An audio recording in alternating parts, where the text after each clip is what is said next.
I get that, so I'm sure that it's on there. My favorite, William Shatner. Who's like William Shatner, right? My ship, my crew. I could do William Shatner. I was taught how to. My ship, my crew. The Enterprise. Shakespeare in space. 1 second. Too much noise. Okay, everybody. All right, here we go. Are we ready to start? Yeah. Okay, here we go. We're starting this unbelievable. This is really wild stuff. Okay, we're going to be starting on this book, In the Shadow of the Ladder. Okay, and it's going to be on page 122. Number 30. Yes, paragraph number 30. Very good. So, what we've been discussing, everything until now, of course, he did start off with some investigations. A lot of people have preconceived notions in terms of when it comes to the study of Kabbalah. And specifically, like number 4 and 5, he raised like 5 or 6, I think, 5 objections that the world does have in terms of this study.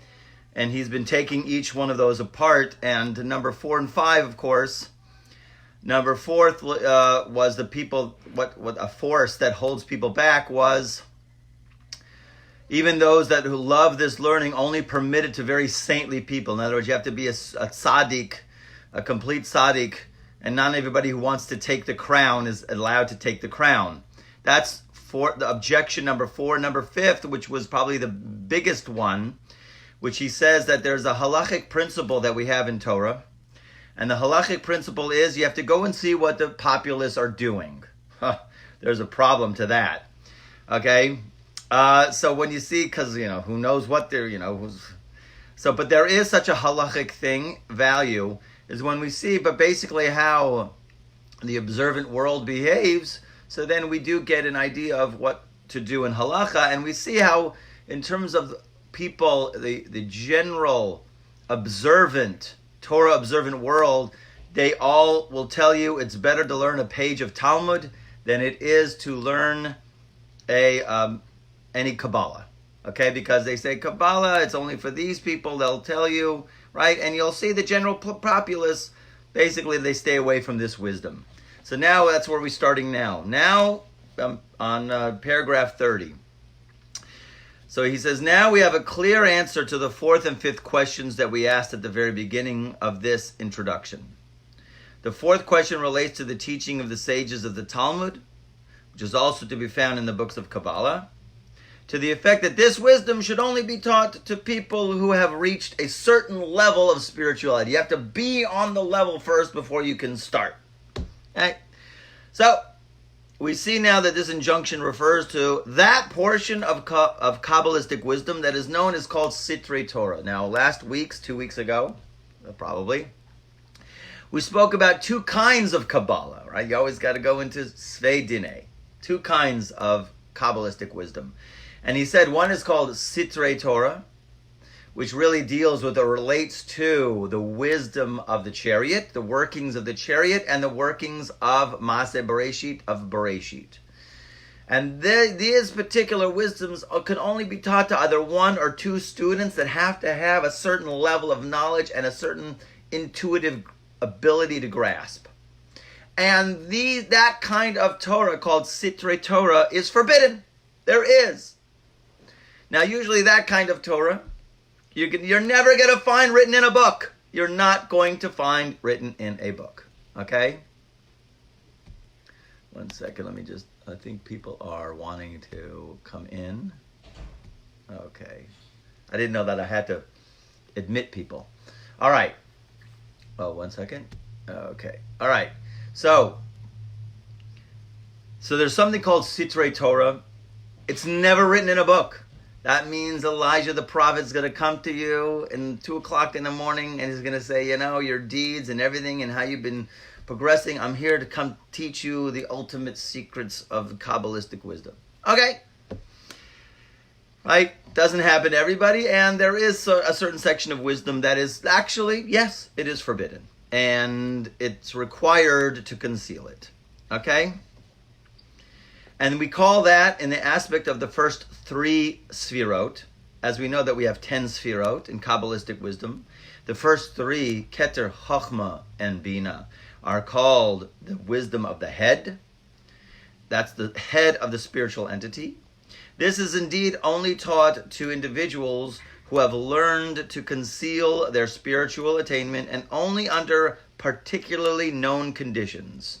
Right? As we told one or two students, they have a certain level of grasp. In all books of Kabbalah, which are either in manuscript or printed, you will not find a trace of this wisdom. In other words, if it's printed or in manuscript, you're going to see all of that is permitted. Okay? Any Kabbalah book, now there is a certain branch which got exploited, which is specifically also the wisdom of the Sulam. His Torah did get exploited, actually, by the Kabbalah Center. Okay, we do hold that as not kosher Kabbalah. Okay, and so we do stay away from that, and I will advise anybody to stay away from it. Okay, and I know people who've had experiences with it, and I myself have tried to find some. Listen, I give everybody the benefit of the doubt, and I say there is a usefulness to it. I'm not going to get too much in depth into that. Into what do you call it? That branch or whatever, that school, okay? There is a merit to it, and I always try to find merit to everything and everybody. It's a big Jewish thing to do, and I do find merit in it because they do bring a lot of people back, okay? They do awaken a lot of people to the spirituality of Judaism, which is an important thing to do.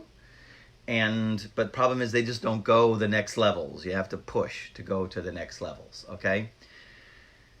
But the bottom line is what he's saying here is anything that you find in a book, that's written in a book of Kabbalah, it's not forbidden, okay? I once was in the dorms. There was a big rabbi who was visiting his son who was in the dorms, and I left this book, actually. This is the book that I escaped the yeshiva with, right? I left it in the dorms, and the big rabbi was coming around. He's looking in this, and he wanted to say, and he told his son, he says, "What? Cohen's learning this? It's usher. It's forbidden," right? So it's not true. It's not true. Okay? If it's written down, it's permitted, and he's going to say more. Okay? These are matters that God's concealed, meaning those sitrei Torah, those hidden parts of the Torah. As we learned in the Talmud, you cannot conceive that any of our holiest and most saintly sages would reveal them. Listen, if it's really a real secret, and there are such secrets where it is forbidden to reveal, it is. And there's punishment for those people who do reveal them. But, of course, if they're going to write it down, that's not the part that they're forbidden to reveal. So you will not find, I'm on the top of page 123, you will not find a mention of these matters in the Sefer Yetzirah, in the Zohar, in the Breita of Rabbi Yishmael, or the writings of any of the early Kabbalists up to and including Nachmanides, as the Ramban, or the work of the Baal HaTurim, nor will you find a mention of this wisdom in the Shulchan Aruch, right? In the writings of the Vilna Gaon. The Vilna Gaon is like the head of all of the Litvaks. We call it the Litvish Yeshiva, right? And most of what the Vilna Gaon wrote, he's called the genius of Vilna. Most of all of his books that he wrote, by the way, is Kabbalah. Go figure, right? But none of his students, at least openly, learn it and teach it. Or the writings of Rabbi Shneur Zalman of Liadi, who is the Lubavitcher Rebbe, who wrote the Sefer Tanya. So any of these, or in the writings of any other righteous sages, may their memory be for a blessing, you won't find any sitrei Torah things that are forbidden. Okay? So from these righteous sages has come to us all the revealed Torah by which we live, to know the way which we can serve God, may he be blessed. That's all that they are revealing. Furthermore, all of these men wrote and published books on the wisdom of Kabbalah. The Vilna Gaon, most of his writings, amazing. After all, now here he goes, there could be no greater revelation of something than to write a book on it, right? If you write a book, and if it's Kabbalah, and yet we know that there's certain parts of the Kabbalah which have to be hidden. Coming in. Which have to be hidden, right? If you write about it, there's no more revealing once you write a book on it. Because why? The author has no idea who will gonna come across the book, right? It's possible that even completely wicked people could look at this book, right? So you're revealing something. And here they all wrote books on Kabbalah. So there's no greater revelation of that. If so, there could be no greater revelations of the mysteries of Torah than this. So we can certainly not conceive of these holy and pure sages deviating in the slightest degree from what is written explicitly in the Talmud.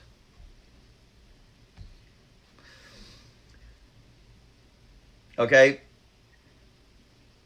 Concerning not revealing that which should be concealed. Okay? Therefore, and I underlined it in the sheets if you have it, therefore everything that has been written, that has ever been written, everything that has ever been written and published on the subject of Kabbalah is only at the level of what we call Tamei Torah. Don't forget, we discussed there's two types of Kabbalah. Sitrei Torah relates to the head, the first three sfirot, Keter Chochmah Bina, intellectual sfirot.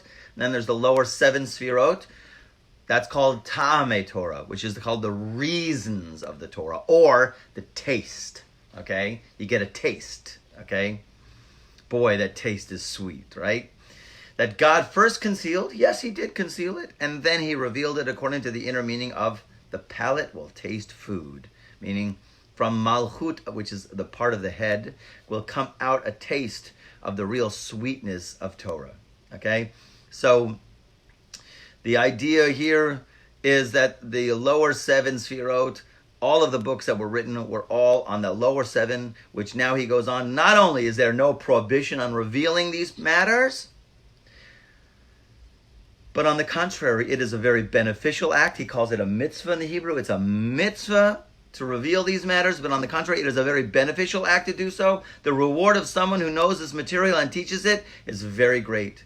For it is on the revelation of these lights to the general population that the coming of the Messiah depends. Okay, that's the big line here. Okay, that we all know, and some people have known, and maybe you have heard it already, that the coming of the Messiah depends upon the Kabbalistic wisdom being revealed. Okay? The redemption of the world, the Goel Tzedek, the righteous Redeemer, depends upon the wisdom of this study. Okay? So, it's a huge statement. And it hits everybody smack in the face, and a lot of people have to ignore the certain text that he's going to bring now. Okay? It is very important that we should explain now why the coming of the Messiah is dependent on making this teaching available to everybody, as is taught in the Zohar and all of the books of Kabbalah. By the way, the Zohar, Rabbi Shimon Bar Yochai, you'll see it a number of times in the Tikkunei Zohar and the Zohar, that they're all sitting around, and it comes time now where the rabbi's going to give out the secrets, and Elijah's there, and there's other souls of tzaddikim that are there, and they all go. Elijah was like the main one. He says, permission has been given to you to reveal it. So if permission was given to Rabbi Shimon Bar Yochai to reveal it, so it's a mitzvah to reveal. Okay? Certain things have to be hidden. Certain things, it's a mitzvah to reveal. Okay? So all of the Zohar, I don't want to, and nobody should ever tell you, oh, that book is forbidden. Okay? Now, I don't hold by scanning. That group we talked about earlier, the Kabbalah Center, they hold you just look at it, and hey, maybe looking at it is better than speaking Lashon Hara. I'll agree with you if that activity is between this and this, scanning is better. But in terms of gaining the real spiritual value of the Zohar, like I say before, I've always said there's three texts which you can read, and you don't have to understand it, and it has a spiritual value. In other words, it helps your neshama understands it, okay? And that is the Zohar, that is all of the writings of the Zohar, and Tehillim. Tehillim you don't have to understand, you could read it, and Chumash, okay? So those you could just basically read it, even though you have no clue what it is, but you just read it in Hebrew, the Hebrew letters, right? Just to read it. So scanning it, you have to say it with your mouth because the mouth is a huge creative force, okay? It's part of the expression that God wills into this text, into the world. So here we go. He brings from Tikkun Zohar. Tikkun Zohar is, there's the Zohar, which is basically the esoteric commentary of the 5 books of Moses, starting from Bereshit. Actually, there's introduction, and then there's Bereshit, and it goes through the parshas like you find in the Chumash. And then there's another book called Tikkun Zohar. Tikkun Zohar is a different book. Tikkun Zohar, there's what one rabbi told me was what we call in Hebrew, it's called tamtzit. Tamtzit of the Zohar. Tamtzit, I would say, is an extract. When we say extract, right, we're saying that, right, we're saying it's a very concentrate. So in other words, it's like, you think the Zohar is like, whoa, and this is like, whoa. Okay, now I really never got into the Tikkun Zohar until I was in San Antonio, and they came out with a new commentary from the Ramak, Rabbi Moshe Cordovero. I gave a friend of mine, and he says, oh no, we're learning this. Every Shabbos morning, he pulled me into it, and I tried to pull out. He pulled me back in, and it was an amazing phenomenon that we were discovering when we were learning this. By the way, so the Tikkun Zohar, basically, just to give it to you, the extract of the Zohar, is basically 70 chapters, all on the one word, the first word of the Torah, Bereshit. Basically, that's what it is. In other words, just that first word, Bereshit, Rabbi Shimon Bar Yochai himself, 70 chapters, and some of them are very long, and it goes into woo, woo, woo. But God willing, I started to do a podcast on it on SoundCloud, but I'm going to continue, God willing, to do it because it happens to be, it's extremely powerful stuff.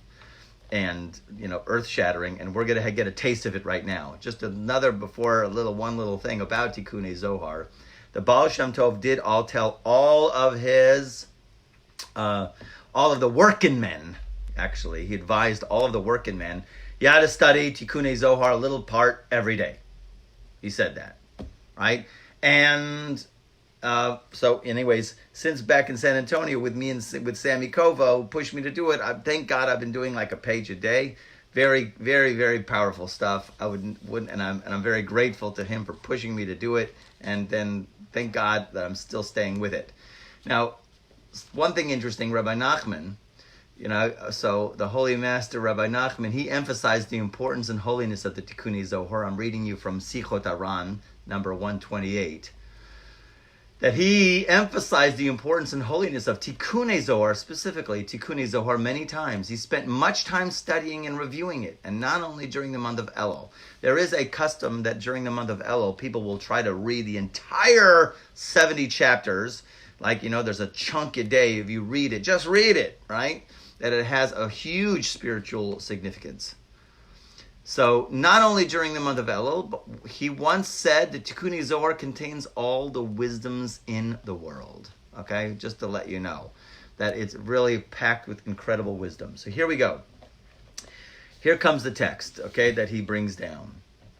We learn from Scripture, there's a verse in Genesis, always, and the Spirit of God hovered over the waters. As we know in the very first lines of Genesis, Bereshit bara Elokim et hashamayim et haaretz v'haaretz, and the earth was astonishing and void.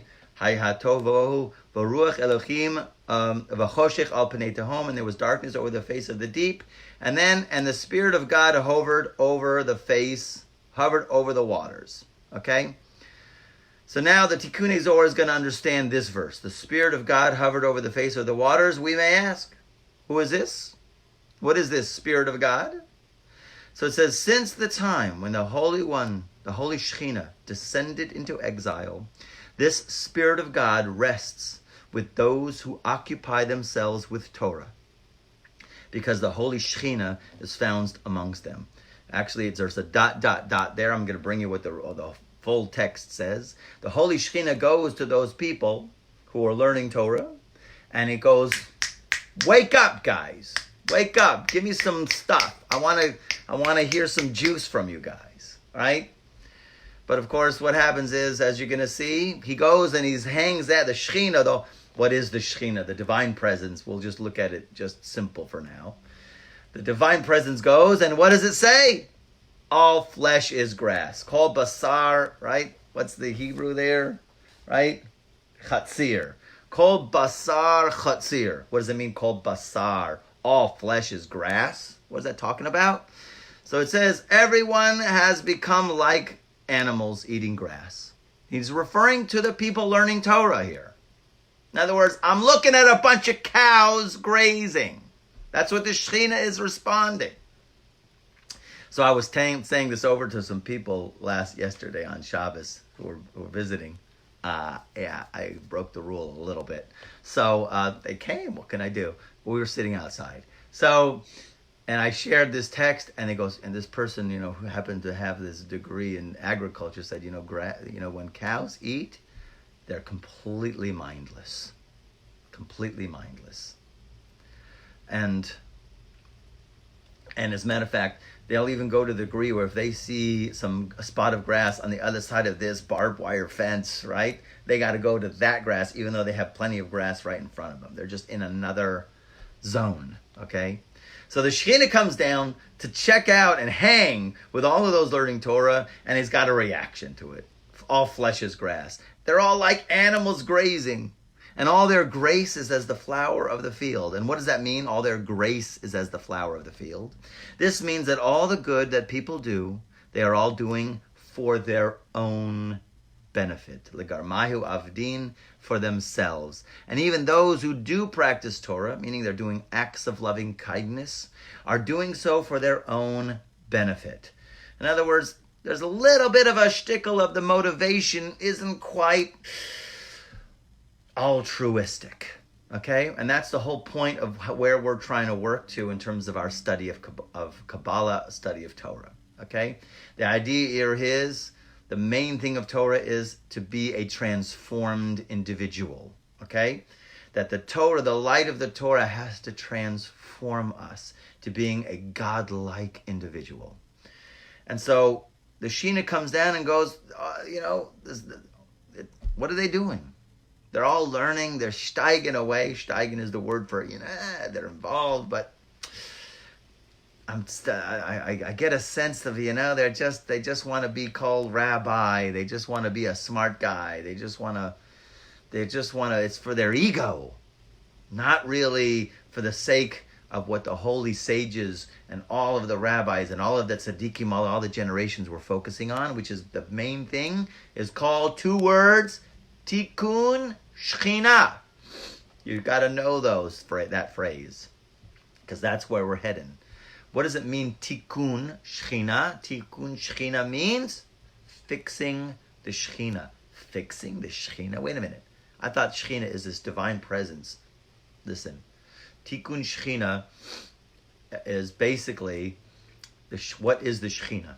So the way I understand Shekhinah, it means divine presence. It means divine experience. Okay?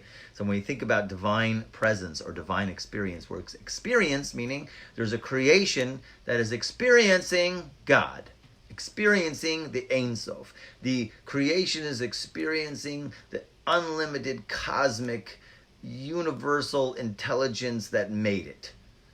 A divine experience. And so the Shekhinah, obviously, as we see in the world, is not fixed. Why? Because, first of all, we don't have a temple in Jerusalem. Okay? The Shekhinah left. And most of all, humanity's is limping, if you even call it that, more like mostly sick, in its ability to have a connection to the divine. Right? And the goal of the Jewish people, in terms of fixing the Shekhinah, is to get the world to be a vessel, all of humanity to be a vessel to have a divine experience. Okay? That's a big order. It's a tall order. Okay? But the idea here is to fix humanity, because the goal is what? God made a creation in order to, 2 words, bestow pleasure to another. God made a creation. All of creation has a definite goal, and the goal is to experience God. So Are we on that track or are we on another track? What track are we on? Are we moving towards that or not? So since everybody's so busy eating grass, are they involved in getting the entire world to experience God? Okay? Are we working towards that? Is our learning Torah for that? Is our doing acts of kindness for that? Okay? So tikkun shechina, fixing the shechina, which means we're trying to raise the consciousness of the world, okay, that everybody can experience the divine.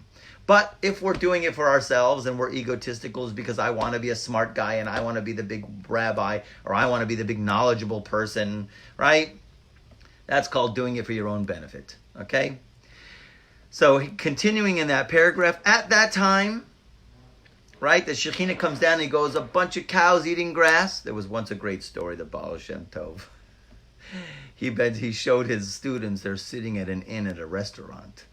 And they wanted to know, he wanted to teach them the secret of holy eating. There's a great book by, I think, Sarah Schneider, a little booklet about the holy art of eating. Right? Because eating is the way we ingest, and you can be an animal or you can eat it in a holy way, which we're supposed to be elevating the sparks. And so, maybe I'm too dark here. I don't know. Okay, maybe that's better. So in any case, he's going to show them. He says, I want to show you guys something. And he says, there's a guy behind me, behind my left shoulder. I want you to take a look at him for a second and then look back at me. So they all peeked their heads over the Rebbe's left shoulder, and they saw a cow with a shtreimel eating a piece of meat. Right? I don't know if he said moo, okay, but they were freaked out. They're going like, Rebbe, what the?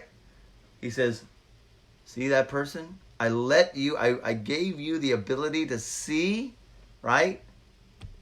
I gave you the ability to see what was going on in his mind, okay? I gave you the ability to see what was going on in his mind as he was eating. Okay, anyways, going back, the holy art of eating, okay, was to elevate sparks, okay? So the idea here is, let's go on, right? Because I think I lost track of where I was.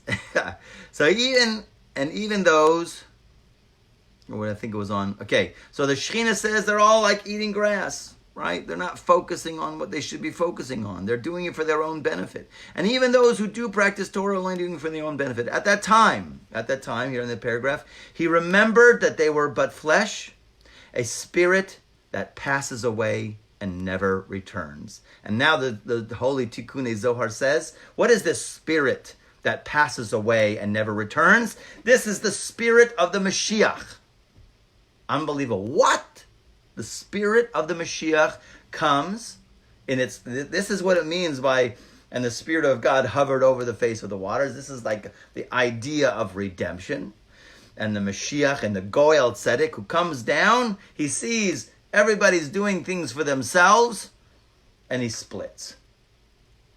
And now the Tikkun Zohar continues, woe to those who cause the spirit of the Mashiach to disappear and never return. Now I looked in the commentary of Daniel Frisch, who said that these people are learning. They're learning what's called only Pshat. As we know that there are 4 levels of understanding Torah. Pshat is the simple understanding, surface.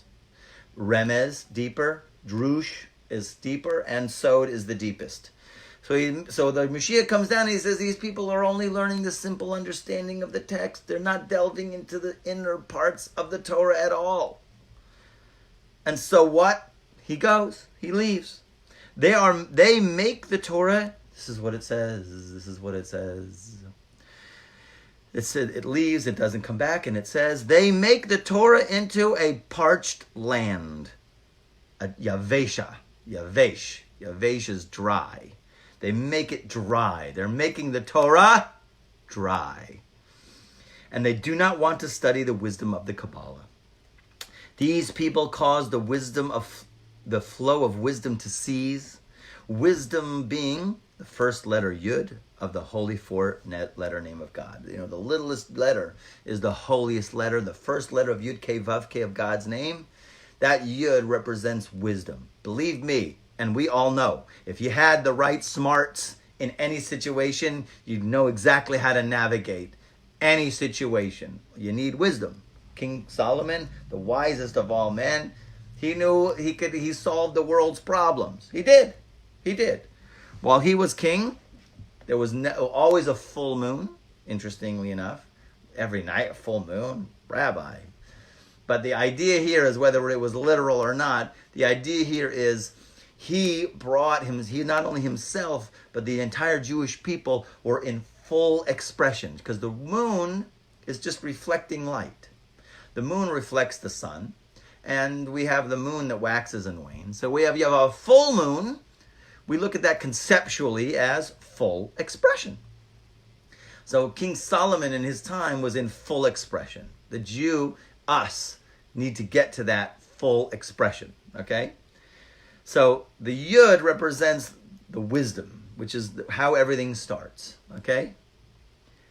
People would come to King Solomon with riddles, right? Well, I think it was Bathsheba, the Queen of Sheba, came with these riddles, and he was like knocking out those riddles left and right. The spirit that departs, what is the spirit that departs, right? Don't forget, the spirit comes down, hovering over all those people learning Torah. They don't want to delve into the secrets of the Kabbalah.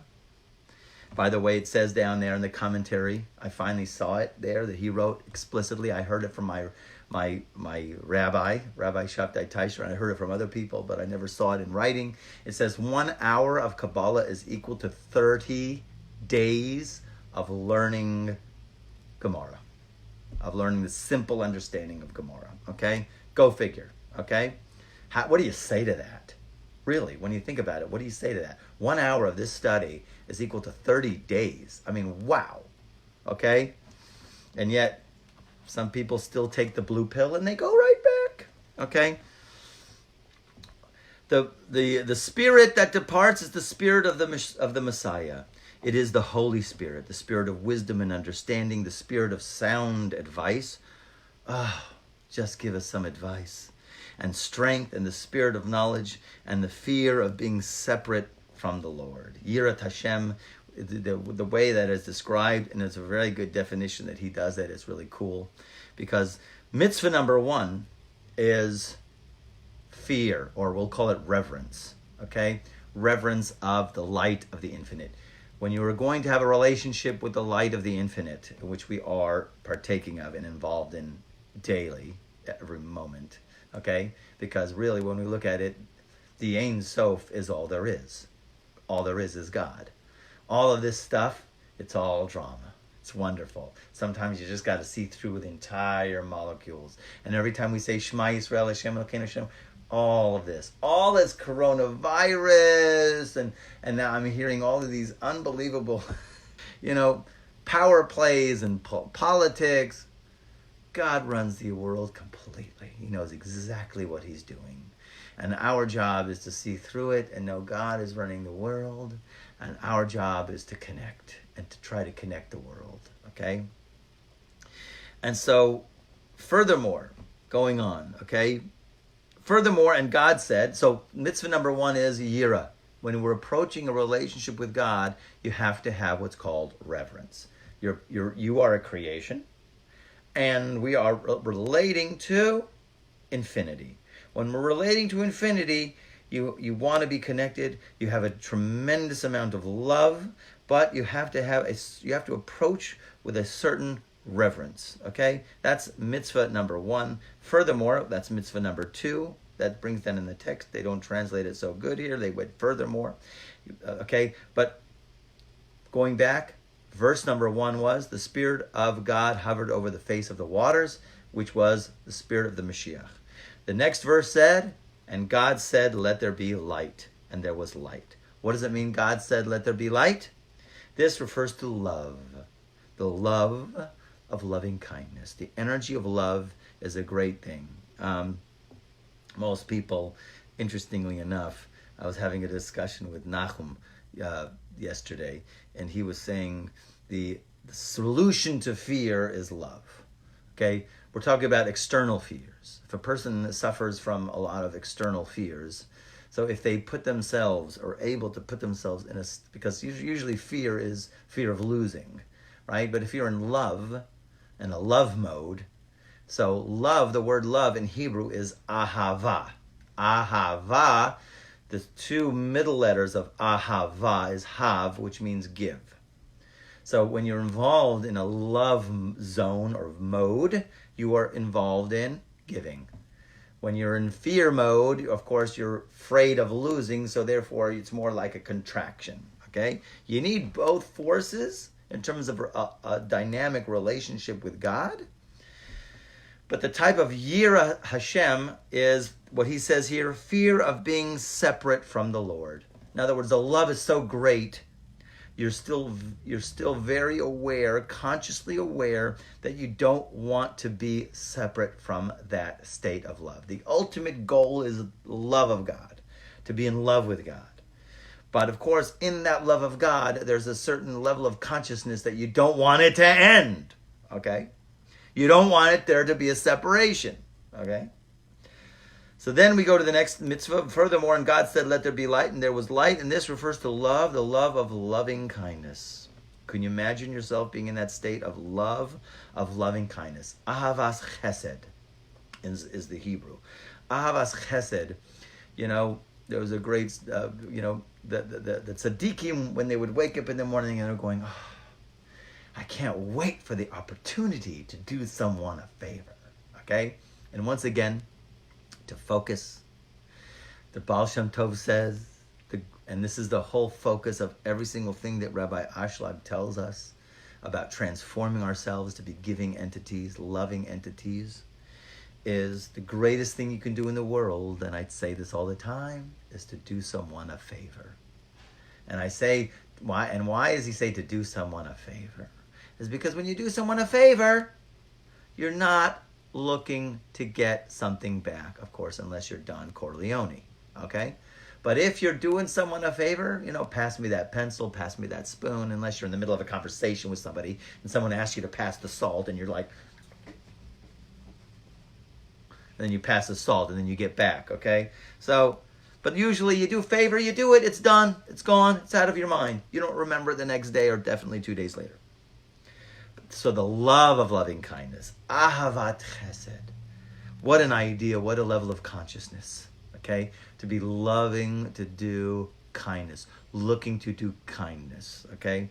I come from a society where that was a very against the grain state of mind, okay?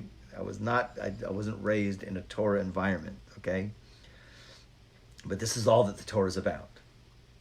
As it is said, okay, now to go on, okay, so the next, he's talking about, and God said, let there be light, and there was light, and that means loving kindness. As it is said, with eternal love I have loved you, therefore I have drawn loving kindness to you. This is a pasuk from Jeremiah, verse 31 too, okay? Since that's Sunday morning, I can quote from Jeremiah 31, sorry. So he says, with eternal love I have loved you, therefore I have drawn loving kindness to you. And as it is also written, do not stir up nor awaken my love till it please. Now these are very convoluted texts, and he's going to explain it. And here he goes. Actually, this is the Tikkunei Zohar still. Love and fear of sin are the central elements, okay? Love and fear of sin, fear of separation, okay? Meaning separation from God. Or really what I would like to say, also fear, the ultimate idea or concept of state of consciousness of this awe, of this reverence, is to be in that state of awe, okay? That you're experiencing God who is so vast and so great and so within everything and without everything and so beyond, so that you're in a state of awe. So anyways, they are central elements. They're used for good or for bad. If it is for bad, then love is exploited for personal gain, okay? As that group of Kabbalists they took from Rabbi Yehuda Leib Ashlag, and they did exploit his wisdom, made lots of money, gave out red string. They sold red strings and water for a lot of money, and they exploited and therefore they weren't looked upon as a kosher source for Kabbalistic wisdom. It is, if it is for good, that's if it's for bad, if it gets exploited. Now exploited love is very rampant, and we see it in the world. Exploited fear, also very rampant, and we see it in the world. Anything external fears that you don't really need to be afraid of, right, is called an external fear. Okay, and we had a class about that a few weeks ago. If it is for good, then God says, I charge you, ashbiya lecha, I make you take an oath, O daughters of Jerusalem, by the hinds and the gazelles in the field, do not stir up nor awaken my love till it please. Okay? Do not stir or awaken my love till it please. That's what the Tikkun Zohar says about it. He's going to explain it all. Okay? This refers to the case, and he explains it. Actually, the Tikkun Zohar itself explains it. This refers to the case whenever love is given completely selflessly, without any expectation of receiving anything in return. The greatest thing you can do in the world is someone a favor, right? Without any expectation of receiving anything in return. The love of God and the fear of sin, when they are exploited for personal gain, pertain to, there's a new character I'm going to introduce you to. She's called the Shifcha Bisha, okay? As we're going to get to. She's called the maid servant. The maid servant of the dark side, okay? Here it's just simply as looked at as the maid servant. The maid servant who is referred to in the following passage. Now this is a great Mishlei. You might be familiar with this, okay, Mishlei, but if you're not, I've got to introduce it to you, okay? They don't bring it down in the full text here, but I've got to show this for you because it's something that everybody should always have in their pocket, okay? Amongst a lot of other things. And the Mishlei goes like this. Because of three things the earth trembles, and because of a fourth, it cannot persevere, cannot stand. Okay? In other words, what makes earthquakes, not these kind of earthquakes, but anyways, it shakes the earth, shakes humanity. Three things shake up humanity, mess everything up. Okay? And they are a slave who reigns, a scoundrel who is sated with bread, a hateful woman when she is married. Those are three things. Now, what do they mean? Okay? But those are three things. It's called Ragza Eretz. The earth is angry, shaking. Ragza Eretz. The earth shakes, trembles because of anger. Roges is the word for anger. But the fourth thing, the cannot bear.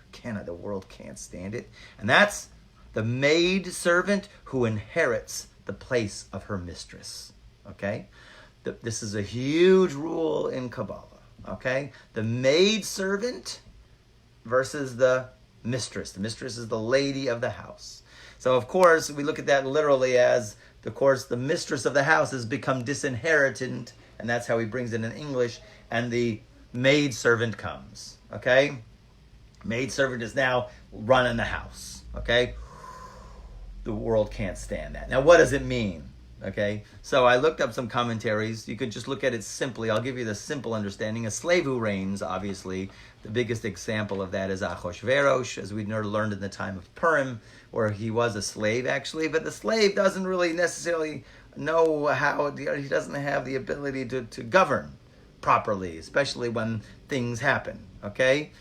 Doesn't make always the best decisions, because he doesn't come from that kind of background, okay? And usually he hasn't been educated in the way of leadership, proper leadership rules.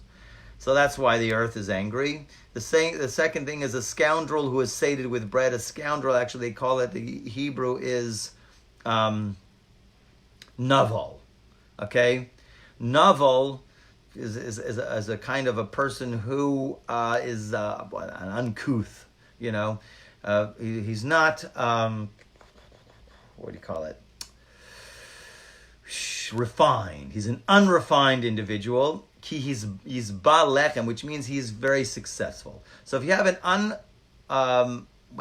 unrefined person who becomes like very, very, very successful, what happens? People start to learn from him. and his mannerisms, and people start to behave like him, and that's not necessarily the ultimate role model. That's number 2. A hateful woman when she is married. I think the hateful woman here, the best explanation I saw was from the Vilna Gaon, who takes it to the next level where we are going, which is basically, he looks at the slave as a person who learns Torah, but he's still completely under his evil inclination, completely. In other words, he's a slave to his urges. And the woman, the scoundrel, is someone who uses foul language, right? Even though he's sated with bread of Torah, he might be very learned, but he doesn't necessarily have the right refinement. Okay, he uses foul language. He doesn't have a good mouth. Novel is like nivel peh.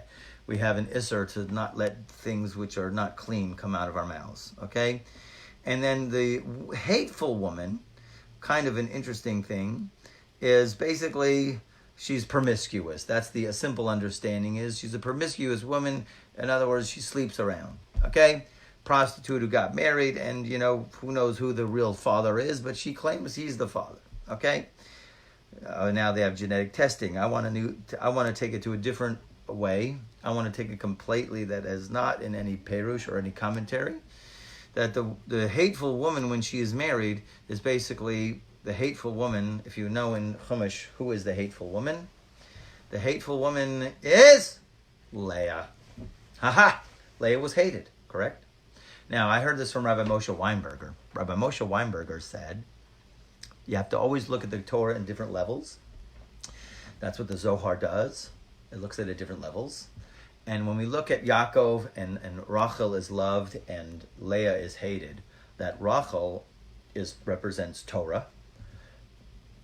Everybody loves to learn Torah. You can always find something in Torah that's interesting that captures you, okay, that you get involved in. Everybody loves Torah. It's easy to love Torah. Tefillah is hated. Tefillah is Leah. Leah represents Tefillah. Rachel represents Torah. Leah represents Tefillah, which is a married woman, which is here we are, we're bound to go and pray. But do we want to pray? Do we like praying? Do we enjoy praying? Do we love hanging out with prayer? No. Okay? So, anyways, for those 3 things, and you could look it up and you can get your own understanding of it, the world shakes. The world is angry. But the 4th thing, the world can't take, and that's the maidservant who inherits the place of her mistress. Obviously, that's just in the simple sense of the maid becomes the lady of the house, and I don't know where the lady of the house ends up. She's now in the doghouse, and now the servant lady, the maid, right? It didn't happen with Schwarzenegger, but okay. In any case, that's where we're going in this paragraph here. For 3 things the earth is angered, for 4 it cannot bear, for a slave when he becomes king, a fool when he's filled with food, and an unloved woman when she is married, and a maidservant who discerns her missus. Okay, that's the end of the text. Now we're going to get into an explanation of it, okay? We have a little time. Some bizarre text, but we do get one thing from the text, but he's going to bring it home, okay? Hang with me, folks. Now, we will begin our explanation of this passage from the Tikkunei Zohar. First, he wants to start from the end. It tells us that the fear and the love that a person has when he or she practices Torah and mitzvahs with the intention of getting something out of it personally has the aspect of being what's called the maidservant, about which it is written, the earth is angered. Well, actually, the earth can't stand it when the maidservant disinherits her mistress. Okay? In other words, first of all, every single thing that has been saying so far in this text has been, there's 2 ways of learning. There's learning lishma, and there's learning lo lishma. Okay? We've been discussing this a lot. Learning for its sake or learning not for its sake. And we've always had the rule, and we always know it. I'm going to say it in Hebrew because it's just so easier to say it in Hebrew. And we have the classic, it's the buzz phrase that everybody knows. Lo lishma, bo lishma. Meaning, not for its sake leads you to doing it for the right reasons. Okay? So in other words, the sages did permit us to even approach Torah, not for the right reasons. And that you'll come to learn it for the right reasons. Now, Rabbi Ashlag did bring down, there's 2 types of lo lishma. There's 2 types of ulterior motives. Okay? There's the ulterior motive, is when you're approaching Torah and you're learning Torah and you have no focus in mind to come to transform yourself. You just want to become a mule carrying books. Okay? And then there's the second type of lo lishma that leads you to the lishma. That is when you have a concentrated focus. Okay? You need to pay conscious attention while you're learning Torah, even though you're not learning Torah for completely altruistic reasons. You have a little bit of your own stuff in there. Understandable. The Torah knows that. Okay? God knows that. But you have an intention through your learning to become a transformed, higher level individual where you can become that light unto the nations, okay? Where the light of the Torah will transform a person. So now we have here that he's going to bring down, we have the mistress, and then you'll have the maidservant, okay? Who is the mistress? Go into the Chumash, you'll see really easily. Sarah. Sarah is the maid, is the mistress. She's married to Abraham. Who's the maidservant? Hagar. Okay? Now, what happened? Hagar, became pregnant right away and started flaunting it. What an attitude. Not good. Thank God for Sarah getting the right attitude and how to go ahead and, navigate the situation. Eventually, got to get her out. Now, what would be the worst situation, which would be Hagar is pregnant and Sarah goes to the doghouse. That would be the worst situation. But what does that represent conceptually? That's what we're trying to get here. So the maidservant represents lo lishma. The maidservant represents an idea or a level of consciousness of approaching Torah that is not for the best motivations. Yes, I would like to be more knowledgeable in Torah. Yes, I would, for whatever other ulterior motives that a person would have. The mistress is called learning Torah lishma, which means the ultimate connection between husband and wife. Okay? Everybody has to fit into their place. Okay? But here it's a very strange thing. Okay? Because here it talks about the maidservant who disinherits her mistress. So here he brings down in this paragraph 32, it is difficult for us to understand this. We have learnt the principle that a person should always engage himself or herself in Torah and mitzvahs, even when they are practicing Torah not for its own sake. There's our ulterior motives. So why should the earth be angered? Why can't you need the maidservant? You gotta have the maidservant. So wait a minute, you're telling me the maidservant is all bad? The maidservant, but we've been learning all of these weeks that the maidservant, you need the maidservant. The maidservant is going to get you to the step, the level. So that's a problem. We further need to understand the relationship between practicing Torah not for its own sake and the position of a maidservant. He's going to explain that. We also have to understand the phrase, the maidservant who disinherits her mistress. What kind of inheritance is referred to here? So he's going to explain. You may understand this matter by considering all that we have explained so far in this introduction, that the sages only permitted the practice of Torah not for its own sake, on the condition that through such practice, one would come to the state of practicing Torah for its own sake, which means what? Via the light within it that transforms one. You have to have conscious in mind that the Torah, the light within the Torah, is going to transform me to be that God-like person. Okay? I'm going to learn Torah for the right reason. Okay? If you don't have that, it's going to be a problem. Therefore, involvement in Torah, which is not for its own sake, is considered a maidservant who helps and does the menial jobs for her mistress, just in practical terms, the holy Shekhinah. So the maidservant can be a holy maidservant, or the maidservant can be the maidservant of the klipa, of evil. After all, here he brings it down explicitly, the end result is to come to the practice of Torah for its own sake, thus meriting to give life force to the Shekhinah.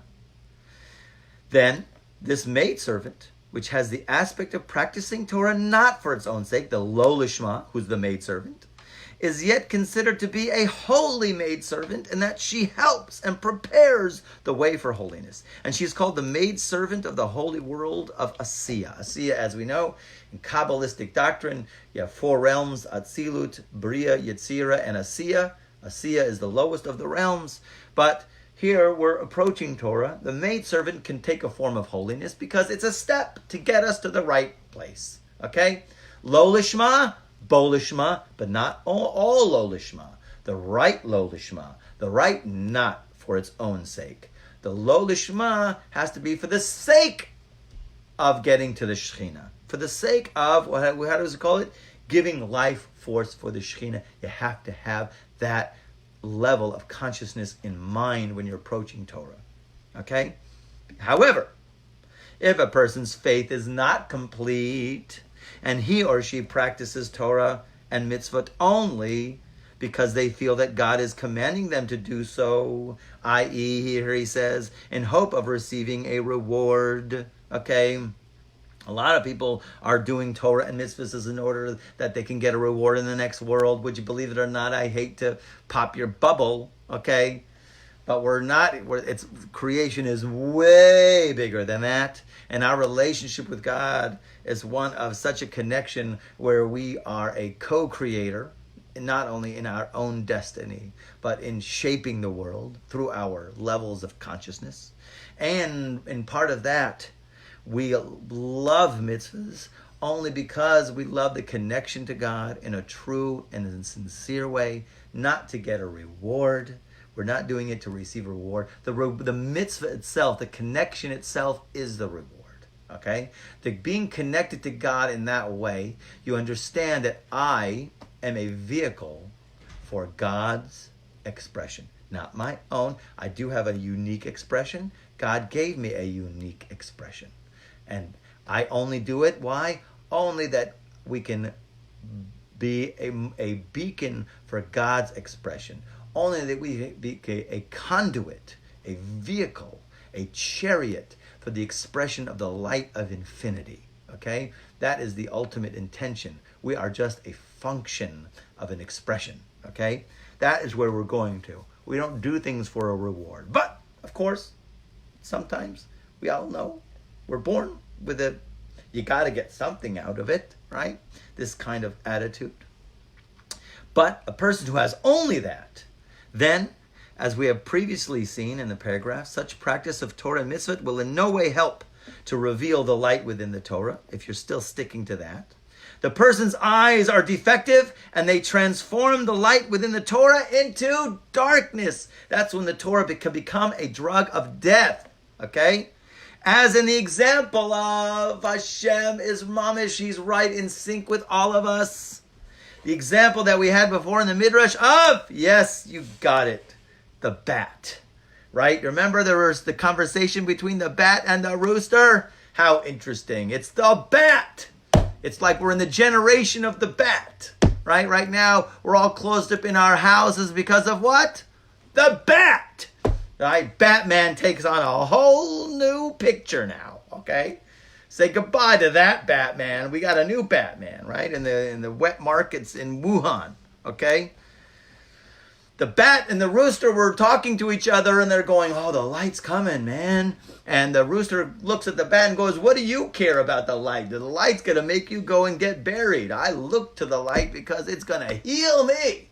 And I'm going to start my day, right? The bat also looks to the light, okay? Watch out for the bat, okay? The bat mentality, right? The bat zone.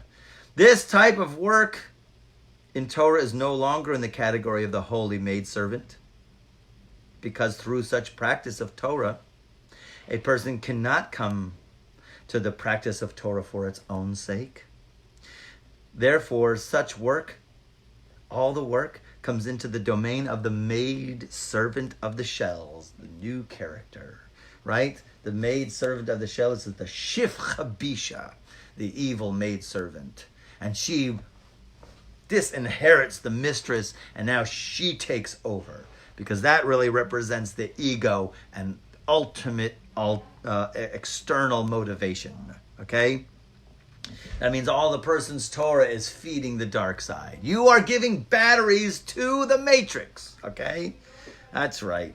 Who inherits this work in Torah and exploits it for her own benefit. This causes the earth to be very angry. It's not only that, he says the earth to be angry, but no. It's the world can't stand it. Okay? The world cannot bear this. That is to say, the Holy Shekhinah, which is called earth, is angry, that's how he explains it, is because the Torah and spiritual work that should have come to her as a possession have been exploited by the maid servant of the shells, the husks, who bring them down into the possession of the framework of evil. Thus the maid servant disinherits her mistress, God forbid. Okay? So, here the idea here is, let's recap what we got today. He's going into an explanation, and he brings from Tikkunei Zohar. And the Tikkunei Zohar basically says that the spirit of the Mashiach comes down on those who are learning Torah to see where you at. And he sees everybody's just learning simple pshat. Nobody's learning the sodos or the inner work of the Kabbalah. And so he splits, and he's not coming back down because everybody's a mindless cow eating grass, right? And then it brings down all of this, and the reason why, and the whole issue is because the love and fear is displaced. Displaced love and fear. It's not in alignment of where the real love and fear has to be. You have an external love, external fears, which means what? These external love and external fears takes the form of activity in Torah and mitzvahs, but not for the right reasons. When we're doing it not for the right reasons solely. It's okay to do it not for the right reason, but it has to be that you have to have the intention in mind eventually to do it in the completely unselfish, egoless, altruistic manner that you become this conduit of the ore, of the light of the infinite that is flowing through you, not for the sake of yourself, but for the sake of the Shekhinah, for the sake of humanity, for the sake of all of the world to have this unbelievable connection to the divine. Not for me. Okay? But if a person doesn't have that in mind, so then they are compared to the maid servant who inherits the place of her mistress, which means the mistress, which is the Holy Shekhinah, is out. And the mistress, who is the real, she is now taken over, and all of the energy from the husband brings goes to her, and she sucks it in, and she sits on her throne, and then she's calling the shots, and that the world cannot handle. Okay? And that's why, I don't want to get into why we're experiencing what we are today. We only want to really get to the idea of love, but we are on a great path. Thank God for this text. Thank God for the holy rabbis who are going to lead us to be able to learn Torah for the right reasons. That means the light of the Torah is going to transform us into being much higher levels of emunah, bitachon, trust, relationship, connection to the light of the infinite, more than we can ever know. But you have to have it in mind. Any questions?